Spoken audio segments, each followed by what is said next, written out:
এটি হলো বাটিকের থ্রি পিস। এটি পিঙ্ক কালার, পিঙ্ক কালারের এই পিসটির এটা হলো সামনের পোর্শন আর এটা হলো পেছনটা। পেছনে একটা ছোট্ট ডিজাইন দেওয়া রয়েছে, এটা হলো সাইড থেকে হাতার ডিজাইন। হাতা হবে এই সাইড থেকে। হাতার জন্য এখানে ডিজাইন বর্ডারটা দেওয়া রয়েছে মুহুরির। এটা কাপড়টা খুবই সফট, একদম অরিজিনাল বাটিক। কাস্টমার আমাকে অনেক দিন ধরে বলছিল। আর এটা হলো প্যান্টের পিস আর এটি হলো এর ওড়না।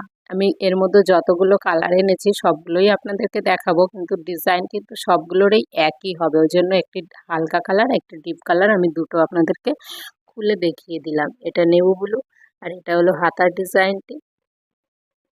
দেখুন এই সাইড থেকে এটা হাতার ডিজাইন আর পেছনে দিয়েছে একটা ছোট্ট ফুল। এটা হচ্ছে ব্যাক সাইডের। এই সেম ডিজাইন যেমন প্যান্টের পিস দেখলেন পিঙ্কটার, এইটারও সেম সেই প্যান্টের পিস। আপনাদের যার যেটা পছন্দ হবে অবশ্যই আমাকে স্ক্রিনশট করে হোয়াটসঅ্যাপে পাঠাবেন, আমি দামটা বলে দেবো। আজকে আমি 6টি কালার এনেছি, দেখুন প্রত্যেকটি একটা একটা করে কালার আমি দেখিয়ে দিচ্ছি।